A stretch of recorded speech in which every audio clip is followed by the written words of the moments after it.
Let's start with that. Let's work our way in. This is creepy as hell, but it's sort of, I guess, in the comedic spirit. Okay.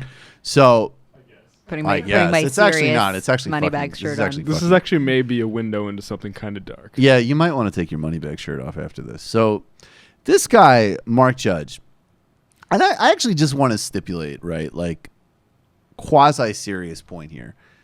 The reason we're zeroing in on this, like, honestly, like, if the guy was a writer and he wrote books that involved fucking and drinking, like, that's not the issue. The issue is Gamergate shit. The issue is a weird fucking YouTube channel with all sorts of bizarre videos on it.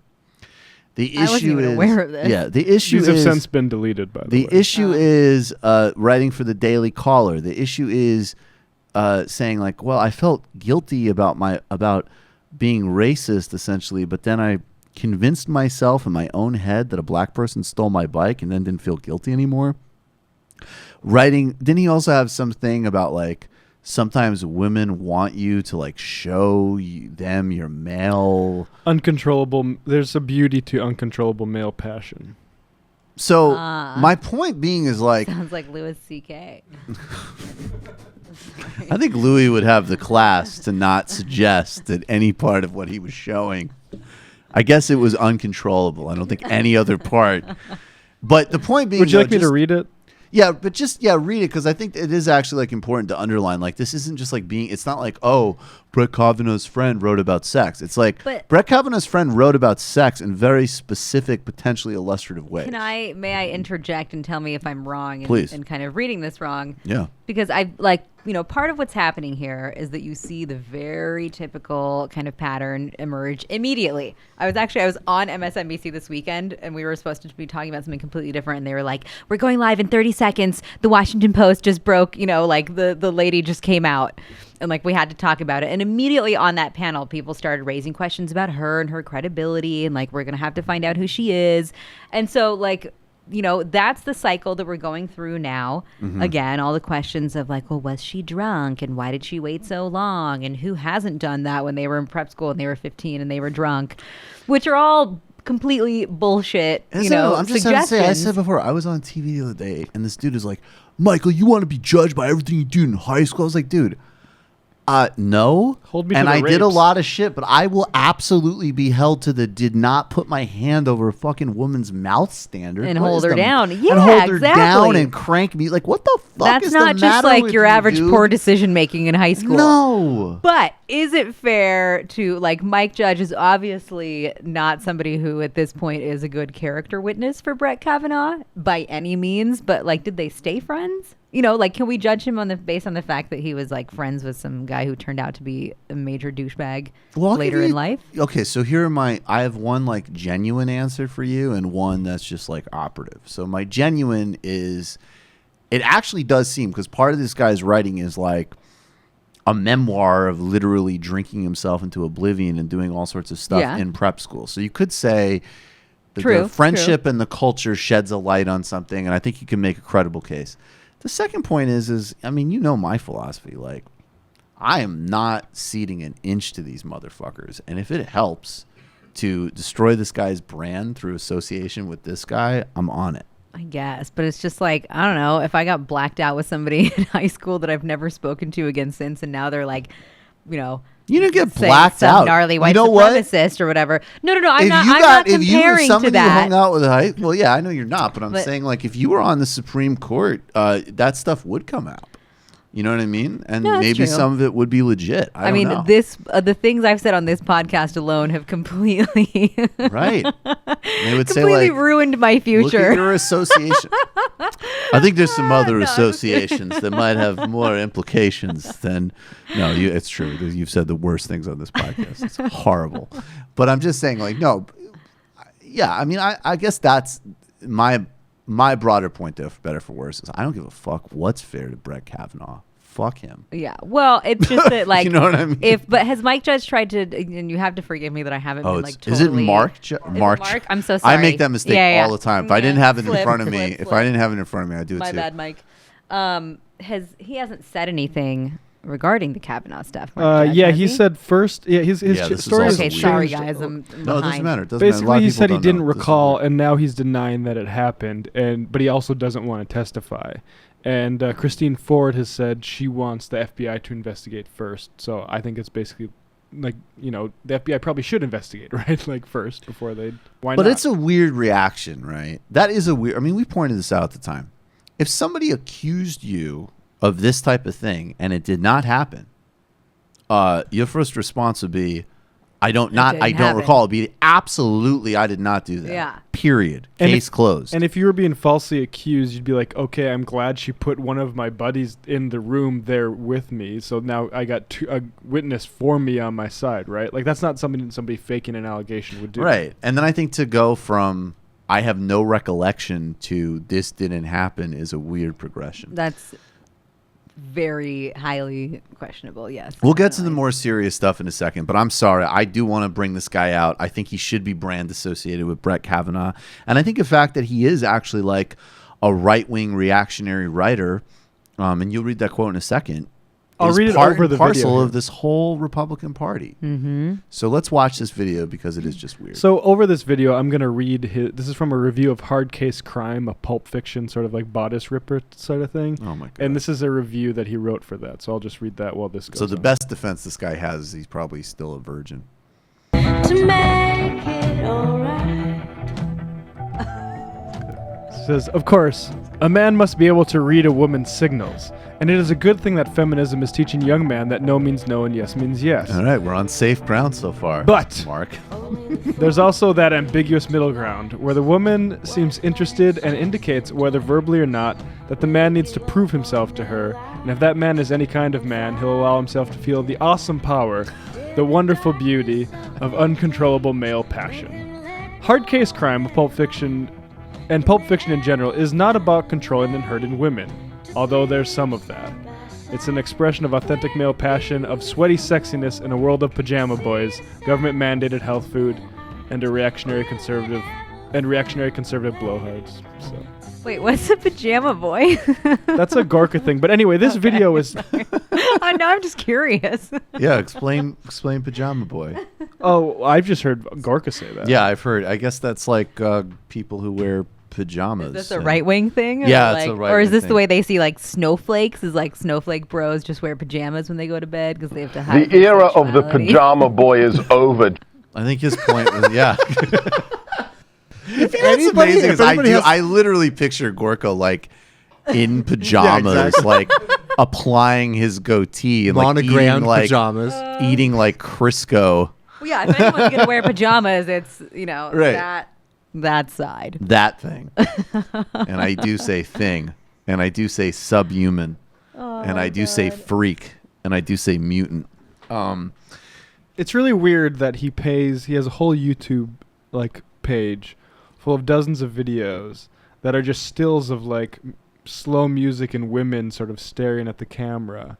So they're just stills. They're like still There aren't videos. even- Like you can see they are moving images. Yeah, but He's like, I get it. it's like fucking art, but you jerk off.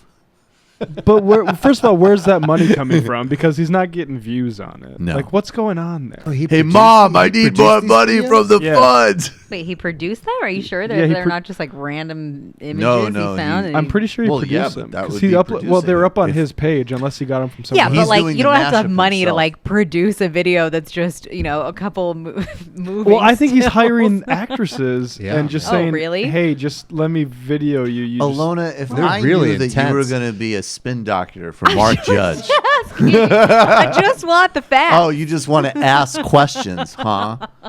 Oldest trick in the book. Oh my god. I want to run through these 3 clips actually really Okay. quick because this will I wanted you to talk specifically comparing and contrasting because obviously the echoes here of Anita Hill and then specifically the legacy of Joe Biden because I'll just editorialize fuck Joe Biden, but I want you to comment on all of this. Let's start with I believe this first clip is let's do first the hearing with Arlen Specter ripping into Anita Hill. We played Anita Hill's statement as the cold open tonight's show. This is an example of some of the type of treatment she got. You'll notice in this clip, Ted Kennedy actually tries to intervene for her, and Arlen Specter shoots him down. And the context for this is that Ted Kennedy was basically neutralized in these hearings because of Chappaquidda. And they were basically like, if you come out and you're probably the best, most forensic questioner on the Democratic side, we're going to just bring up your bio, which, I mean, that's fair politics. Mm-hmm. But just for context, how she was treated, and this is what people are referring to in part when people talk about how Joe Biden just didn't manage this process. And then we'll go to a clip of Biden and Clarence Thomas, and then Joe Biden today giving his spin. So we're just going to run through all three of these, and I'm going to throw to you, Alyona, because I want you to break it all down. I think we differ on our interpretation of what I said. Well, what am I missing here, Professor Hill? The witness speak in her own words rather than having words put in her mouth. Mr. Chairman, I object to that. I object to that vociferously. I'm asking questions here. If Senator Kennedy has anything to say, let him participate in this hearing. Now, let it. This proceeding has been illuminating to tell America what is the law on sexual harassment. That is something which had not been known.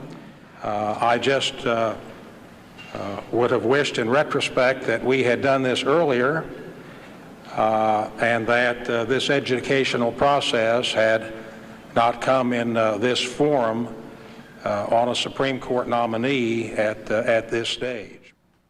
Okay. I have wondered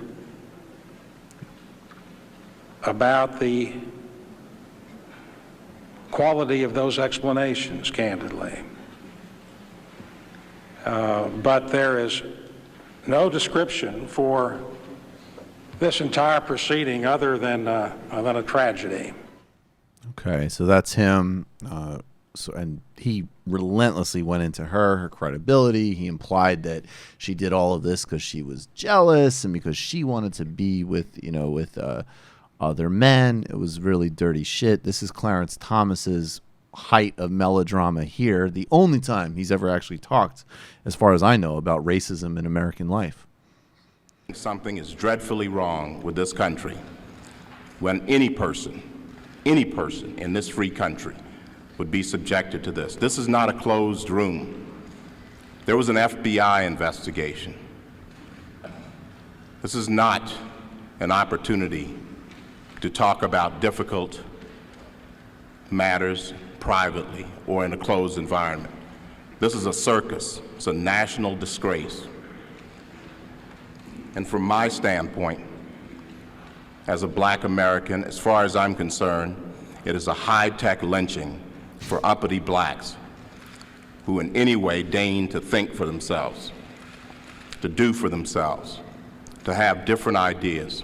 And it is a message that unless you kowtow to an old order, this is what will happen to you. You will be lynched, destroyed, caricatured by a committee of the U.S. Senate rather than hung from a tree. Okay, so that's pretty extraordinary. And now this is Joe Biden from January 2018 talking about, what he regrets. Now, Anita Hill has repeatedly said that he's not reached out to her to apologize and talk to her, but this is his spin in preparation for a run in 2020. We've watched this incredible Me Too movement. In connection with that, you have said that you owe Anita Hill an apology about what happened back in 1991, the Clarence Thomas episode. Have you contacted her, number one? And number two, do you think this time it's different, that we are seeing with the Me Too movement something that is truly going to lead to change for women? Look, at its root, this is all about the abuse of power. It's all about the abuse of power. Whether it's Harvey Weinstein or the guy who, the plumber who has a secretary he harasses. It's all about the abuse of power, number one. Number two, women should be believed. I believed Anita Hill. I said I believed Anita Hill. I voted against Clarence Thomas when she decided she was willing to come forward. What I feel badly about is the inability to be able to silence the Republican critics on the committee. What people wanted me to do was to gavel down other senators who were harassing her. And I wish I had the power or a way to communicate. But you may remember, I got in shouting matches with witnesses who were attacking her. I got criticized for shouting at witnesses who were making these statements. But she deserves credit because it took enormous courage for her to come forward. The good thing about what's happening now and why I'm keeping up this college promise tour I'm doing, I go out and it's on us. All right, we get it. Alyona, what do you think of all that? And into the mic when you're ready. Yeah, I know, sorry. I get it. I'll lean forward. There I'll is a sit well-earned sigh there, but we still got to hear you. And I will admittedly say that I don't know enough about all of Joe Biden's interactions with the witnesses and, and like he was saying there, And that a he lot was of us shouting don't. matches with people. I have a but couple of- I've never really looked to Joe Biden as like an arbiter of, appropriateness when it comes to behavior with women, right? He's always like touching I know and we kissing wanted everybody. to as we want to take this seriously, but we did have the joke concept of playing that clip and then like doing a montage. No, but of, just like, in a way hugs where and everybody kisses. everyone who has just watched him in random televised public political moments like that has always felt a little like, ooh, like we like you, Joe, but like that's a little creepy. Like maybe you should, back down a bit. So I can't say that much surprises me. And what's sad about it is that, the interviewer there that was talking to Joe Biden was like, has so much changed this time around. And no, it hasn't. Not very much has changed. It feels like we're just living through the same cycle and we're in the same place. Yes, we have seen Harvey Weinstein and Les Moonves and a couple of men who were really incredibly powerful and influential in the media industry go down. And that is absolutely significant. Like, I'm not trying to downplay it in any way, but our general cultural reaction to these types of stories hasn't really changed. And evidenced is by what I was saying earlier, with everything starts immediately questioning the character of the woman and the accuser rather than the other way around. It's always like, oh, it's so unfair to Brett Kavanaugh. What has Donald Trump been saying? Fine man. He's a fine man. Yeah, that he's a fine man. He's a great guy. And that he doesn't deserve it. And listen, I First think of all, that, if you're under 17, you're already an automatic 7. It's a very difficult time in life. no, but everybody deserves a fair shot, right? I'm also not saying that, like, if someone is accused, that in the court of public opinion, of course it needs to be, of change course, our minds on them. But it is, it's just the depressing kind of reality that we're in, which is that it's still fairly normal and normalized, and that is again, seen by people's reactions. And I think, jump in for a second. This is from a story of a couple weeks ago in the New York Times about the Les Moonves stuff. And it says, some directors led by CBS's controlling shareholder Sherry Redstone thought that Mr. Moonves had to go, but the network's long-standing hitmaker had been lobbying directors, blah, blah, blah. And his support ran deep. Quote, "We are going to stay in this meeting until midnight if we need to, until we get an agreement that we stand 100% behind our CEO. And there will be no change in his status," said one board member, William Cohen, a former congressman and senator who was defense secretary under President Bill Clinton, according to the directors. And then another director, Arnold Koppelstein, an 83-year-old producer who won Best Picture for Platoon, was even stronger in his defense, saying, "I don't care if 30 more women come forward and allege this kind of stuff," Mr. Koppelson said in a meeting soon after the conference call. "Les is our leader, and it wouldn't change my opinion of him." Right. And that distills it. I hadn't heard that one. I don't care if 30, 50, 100 more women say that he did fucked up shit. Yeah. But, the other thing is, like, Anita Hill, badass, and also somebody who her entire life now has been painted, by by those events and by the fact that she Right. chose to come forward by them. Like, everybody knows the name Anita Hill. Right. And, and I'm sure that's been very difficult for her to also step outside of that and live any kind of life that doesn't bear some kind of association with that. And so for, any victim of sexual abuse, harassment, assault, whatever, it's never an easy thing. It always carries a lot of weight to make that decision to step forward. I've done some reporting and interviews with people who chose to do that in the ballet world. And, and so it's like, I just always want to mention that part too, when people are like, well, you waited so long. And it's like, well, because you realize that your life, it's not going to belong to you anymore in a certain way. Right. Once the media and the political sphere or whatever area you're involved with, whatever industry, once other people kind of get a hold of it, then you aren't in charge of your narrative and your image anymore in a lot of ways. So like, it sucks. No one's doing that to be like, because what is the line is always, like, people always assume that you're doing it to like get rich. It's like, nobody does that because they think that it's going to make their life better. No, it actually depreciates most Yeah. job opportunities. I mean, I think in Anita Hill's case, she's an academic, and to some extent she has, like, she's an articulate advocate for these things. So it's she's been able to work with it to some extent. I just want, but yeah, I mean, in general, it's an insane idea. It is not good for your money and job prospects. That's a prime reason why people don't do it to begin with. Yes. Yeah, I don't know whether you. Duh. No, I mean, seriously though, that really is like, there's a it's lot of very, duh very there. True, yeah. I just want to say quick, because before we get to the post game, I think because Anita Hill and others talked about like the two parts that I can glean, and we might do an illicit history on it, but like what I could get from somewhat of the Biden and Anita Hill stuff was that one part of it was that the Republicans on the committee were like, we're going to war and we're going to destroy you and undermine you in every way, shape, and form.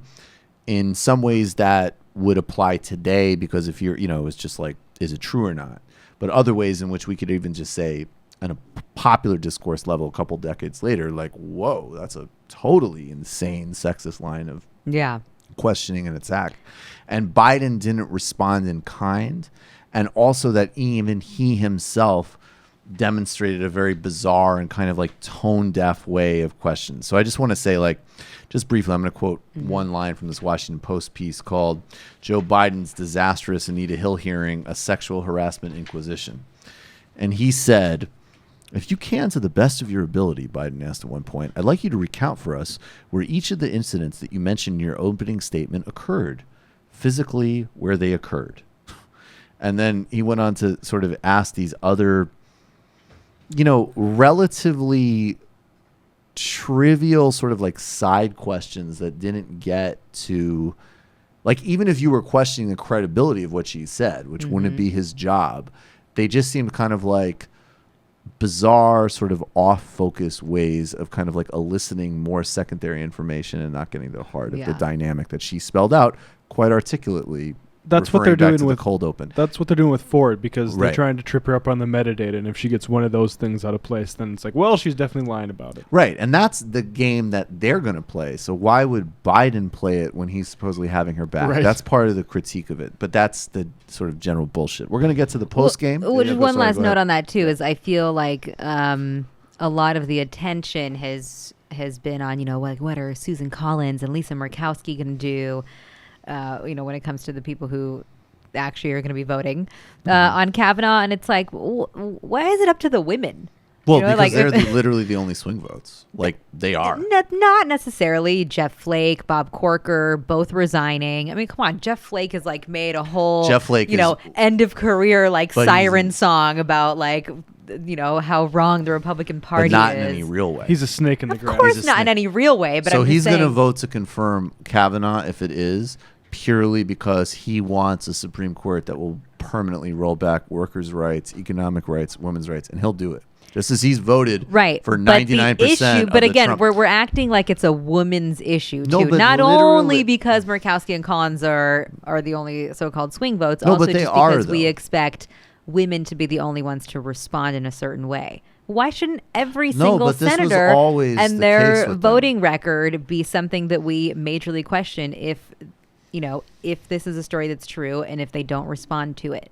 Well, I agree with that. They should all get hammered for it, but they should get hammered regardless. I guess just practically Right, but there's like an speaking, expectation that those two, because they're the only women, ones that are in will- play, and that was the truth before this happens. I don't know. I feel like I mean, I wish it were otherwise, but that just is what it is. the resigning bros, like, what do you have to lose? Lobbying but yes, contracts. I'm with Money, like no, Jeff Flake. but also Jeff Flake an literally important point. started his career lobbying for apartheid South Africa or businesses that did business there against sanctions. Like, he's a bad guy, and they're all bad guys. And I fucking hate the sanctimony. I prefer the sociopaths. Seriously, I can't stand. I'm with you. Yeah. John McCain, Jeff Flake, and Susan Collins could have a year ago said, we're independents, we're caucusing with Democrats, we're still conservatives, blah, blah, blah, blah, jerk off motion, whatever. We still have a terrible agenda for America, but we take all of our melodramatic rhetoric about Trump seriously, and we're going to hold up the work of the Senate, and we're going to investigate him because America and country and blah, blah, blah, blah, Yeah. blah. They haven't done shit. No, Fuck outta nobody here. actually acts on. Oh God, we haven't even talked about John McCain. Oh, we didn't talk about the World Cup. I haven't Who? seen you in so long. It's been way There's too so long. many things. We can't let it go that long again. We got. Oh yeah, you were at the World Cup, right? I was in Russia for like 5 weeks this Post game, people.